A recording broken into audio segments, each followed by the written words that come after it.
Estamos a mediados de la década de 1980 y Dire Straits es una de las bandas de rock más grandes del mundo.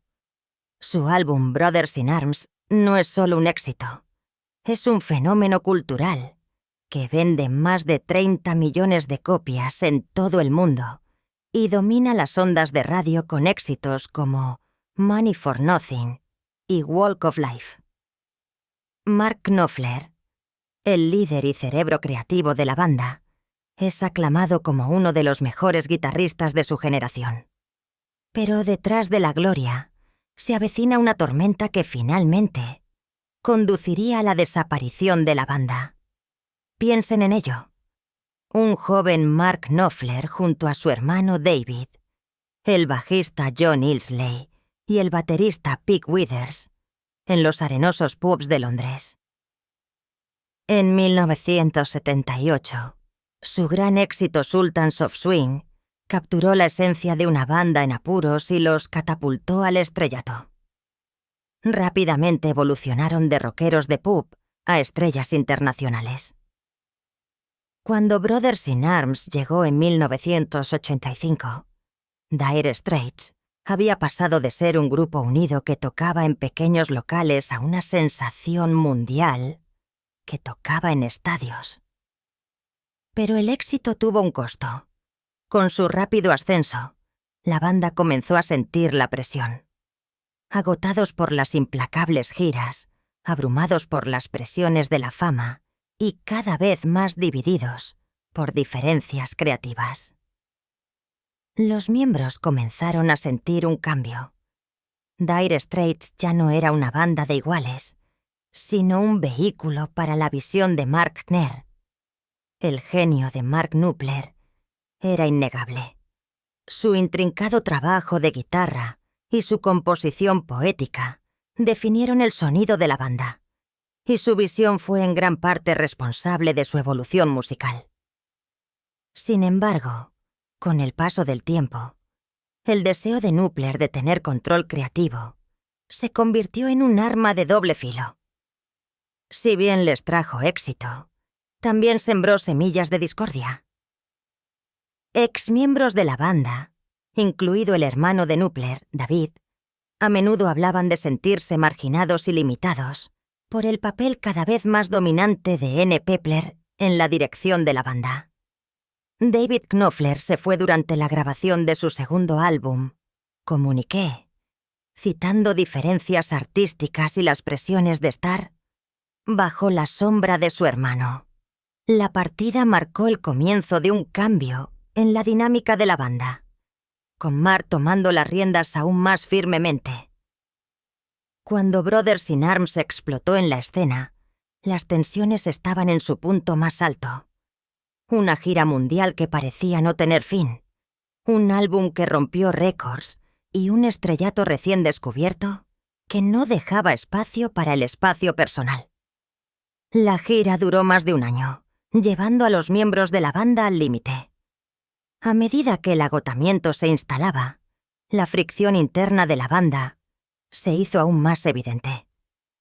Mark Knopfler estaba profundamente enfocado en mantener la integridad artística de la banda, mientras que otros, como John Illsley, todavía esperaban mantener viva la camaradería de sus primeros días. La presión de las constantes giras y la insistencia de Mark en la perfección afectaron la moral de la banda, lo que condujo a un entorno donde la libertad creativa se volvió sofocante en lugar de inspiradora. Uno de los momentos clave que marcaron el principio del fin llegó en junio de 1988, cuando Dire Straits encabezó el concierto tributo al 70 cumpleaños de Nelson Mandela en el estadio de Wembley. La energía en el aire era eléctrica, pero detrás de escena, la atmósfera era de todo menos eso. Knopfler, cansado de años de estar al mando, comenzó a ver a la banda como un monstruo difícil de manejar que ya no podía controlar. Esta realización llevó al anuncio de un paréntesis más adelante ese año. Dire Straits, una vez imparable, se congeló repentinamente sin promesas de un regreso. Los fanáticos esperaban que el descanso fuera temporal, pero el deseo de Mark Knopfler de explorar otras aventuras musicales insinuaba fracturas más profundas. En 1991, Dire Straits hizo un breve regreso con el álbum On Every Street. Si bien tuvo un éxito moderado, carecía de la magia que había definido sus primeros años. La gira que siguió fue agotadora, marcada por largos períodos lejos de casa, relaciones tensas y la sensación de que la banda simplemente estaba pasando por el proceso. Incluso Knopfler mismo parecía desilusionado por el proceso, señalando en entrevistas que la experiencia se sentía más como una carga que como una celebración de la música. Cuando la gira terminó en 1992, Dire Straits había vendido más de 120 millones de álbumes en todo el mundo, un testimonio de su atractivo perdurable. Pero N. Pepler dejó claro que había terminado con la banda para siempre. Centró su atención en proyectos en solitario, y el resto de los miembros siguieron sus propios caminos, dejando en el aire la pregunta de lo que podría haber sido. Durante años, los fanáticos especularon sobre las razones detrás de la ruptura de Dire Straits. En reflexiones recientes, Mark Knopfler se ha sincerado sobre las dificultades de gestionar el inmenso éxito de la banda. Reconoce que sus propios altos estándares y necesidad de control jugaron un papel importante en la disolución de la banda, pero también señala las exigencias de la industria y el costo que tuvo para todos los miembros. Knopfler comentó una vez que estar en Dire Straits dejó de ser divertido, insinuando que el precio de la perfección podría haber sido demasiado alto. Aún así, la decisión de Knopfler de terminar con Dire Straits fue recibida con una mezcla de admiración y resentimiento. Algunos lo vieron como un visionario que supo cuándo alejarse, mientras que otros lo culparon por desconectar a una banda que todavía tenía mucho que ofrecer. Con el paso de los años, incluso compañeros de banda como John Ely han reflexionado sobre la división con un sentido de aceptación, reconociendo que era inevitable dadas las circunstancias. Dire Straits sigue siendo una banda cuyas canciones son tan atemporales como su historia es turbulenta. Temas como Romeo and Juliet, una balada conmovedora de amor y pérdida, y Brothers in Arms, con sus inquietantes reflexiones sobre la guerra y la condición humana, continúan resonando en los oyentes. Sus temas son tan relevantes hoy como cuando fueron escritos por primera vez. Las letras, elaboradas con la precisión de un novelista, demuestran la profunda comprensión de Mark Knopfler de la narración musical. Sin embargo, debajo de la superficie de estas canciones, se esconde una historia de banda llena de contradicciones y conflictos. Una historia que trata tanto de la música como de la dinámica entre los miembros que la crearon. Un grupo de jóvenes músicos impulsados al estrellato. Su talento en bruto capturó el espíritu de finales de la década de 1970 y 1980, cuando Dire Straits parecía dominar las ondas de radio. Pasaron de tocar en pequeños clubes en Londres a agotar las entradas para estadios de todo el mundo, casi de la noche a la mañana. Pero el rápido ascenso a la fama trajo consigo su propio conjunto de desafíos. Las implacables giras, la presión para producir discos que encabezaran las listas de éxitos y las inevitables diferencias creativas que surgen con una colaboración tan intensa, comenzaron a desgastar la cohesión de la banda. Mark Knopfler, que había surgido como el líder indiscutible de la banda, enfrentó la carga de mantener no solo su visión de Dire Straits, sino también las expectativas de millones de fanáticos. Esta presión daría forma a su historia, creando un delicado equilibrio entre el éxito y la lucha que definiría su legado. ¿Fue Mark Knopfler el genio que construyó Dire Straits y merecía tomar las decisiones? ¿O su necesidad de control sofocó el espíritu de colaboración que hizo que la banda fuera especial? El liderazgo de Igner era indiscutible. Su distintivo estilo de tocar la guitarra con los dedos, su composición melancólica y su habilidad para entrelazar narrativas en melodías distinguieron a Dire Straits de sus contemporáneos. Piensen en las sesiones de estudio, Knopfler encorvado sobre su guitarra, elaborando meticulosamente cada nota en el arreglo, mientras sus compañeros de banda esperaban, a veces con impaciencia, su turno para contribuir. Su impulso por la perfección trajo a la banda algunos de sus mayores éxitos, pero también condujo a tensiones que hirvieron a fuego lento bajo la superficie. A medida que el grupo evolucionó, otros miembros comenzaron a sentirse marginados. Su aporte creativo disminuyó a la sombra de la visión singular de Knopfler. En entrevistas, Knopfler a menudo expresó su creencia de que mantener un sonido y una dirección consistentes era clave para el éxito de Dire Straits, pero su enfoque en la integridad artística tuvo un costo.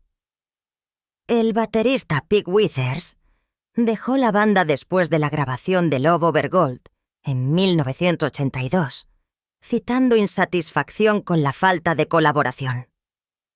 Sintió que el estudio se había convertido menos en un espacio para la creatividad colectiva y más en un taller para las ideas de Knopfler. Cuando Brothers in Arms, el álbum que solidificaría su lugar en la historia del rock, fue lanzado en 1985, Dire Straits era efectivamente el proyecto de Mark Knopfler. Si bien la exuberante producción y los amplios paisajes sonoros del álbum ganaron elogios de la crítica y vendieron más de 30 millones de copias, el proceso afectó la dinámica de la banda. El éxito puede ser un arma de doble filo, y para Dire Straits, el reconocimiento de Brothers in Arms fue tanto un pináculo como un punto de inflexión. El álbum, impulsado por sencillos como Money for Nothing, con su icónico riff de guitarra y su crítica mordaz a la industria de la música, los catapultó a la estratosfera del estrellato del rock de la década de 1980.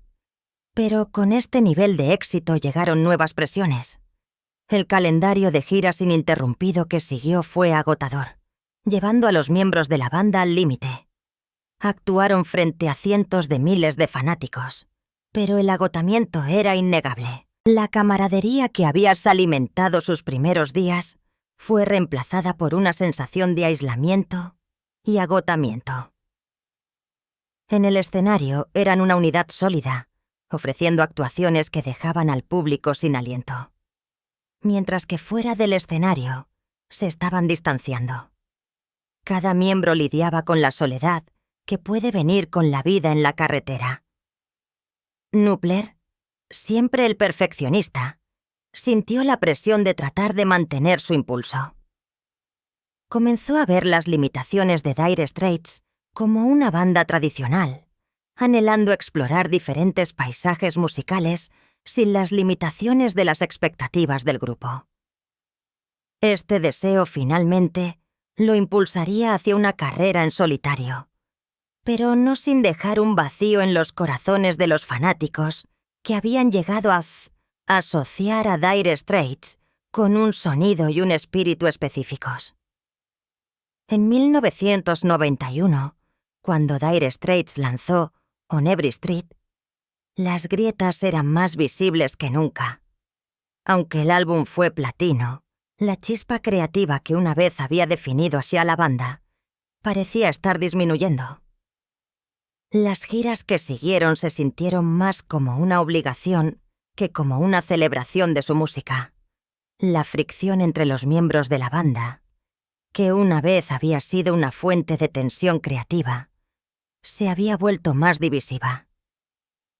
John Illsley, el bajista y uno de los confidentes más cercanos de Knupler en la banda, habló más tarde de cómo la alegría de tocar juntos había sido gradualmente eclipsada por el peso de sus logros pasados y la presión de seguir estando a la altura de su nombre. Cuando Knopfler finalmente decidió disolver Dire Straits en 1995, fue una decisión recibida con tristeza y alivio. El viaje de la banda, marcado por un éxito meteórico y conflictos internos, había llegado a un final natural. Sin embargo, la decisión de Knupler de marcharse también subrayó una verdad fundamental sobre la industria de la música, que a veces preservar la integridad del arte significa dejar ir las cosas que lo hicieron posible en primer lugar. Para Notur, fue una oportunidad para redescubrir su amor por la música en sus propios términos, libre de las expectativas que habían llegado a definir a Dire Straits.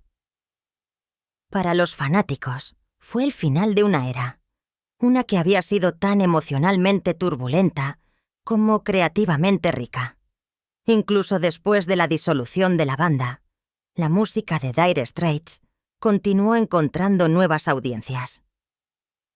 La profundidad emocional de sus canciones, combinada con el evocador trabajo de guitarra de Knupler, dio a sus álbumes una calidad atemporal que trascendió el período en el que fueron creados.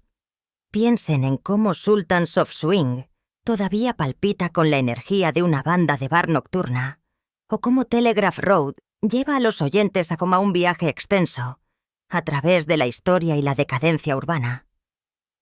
Pero, por mucho que la música perdure, también lo hacen las preguntas sobre lo que podría haber sido si la banda hubiera encontrado una manera de equilibrar la visión creativa de Knopfler con un enfoque más inclusivo de la colaboración.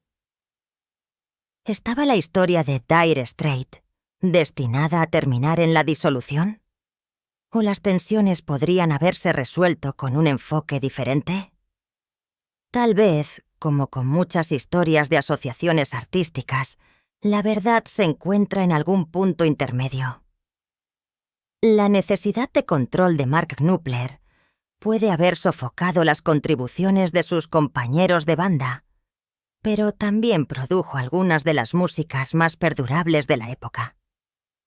El legado de Dire Straits es, por lo tanto, uno de contradicciones no resueltas, una historia de cómo la ambición puede llevar a una banda a la grandeza, mientras que simultáneamente siembra las semillas de su desaparición. En última instancia, la música de Dire Straits perdura, pero su viaje sirve como una advertencia sobre el frágil equilibrio entre la ambición y la armonía en el mundo del rock and roll. Es la historia de una banda que alcanzó la cima del éxito, solo para darse cuenta de que lo mismo que los había impulsado hacia adelante, el impulso por la excelencia, también los estaba separando. Décadas después, los fanáticos todavía reproducen los álbumes de Dire Straits, atraídos por el atractivo atemporal de sus canciones. Escuchan la voz de Knupler con su mezcla característica de melancolía y sabiduría, y escuchan no solo las notas, sino los ecos de una banda que una vez gobernó las ondas de radio. Sin embargo, detrás de esas melodías se esconde una historia de fragilidad humana, de amistades puestas a prueba y de una banda cuyo viaje, a pesar de todos sus triunfos, nunca fue tan simple como los acordes que definieron su sonido.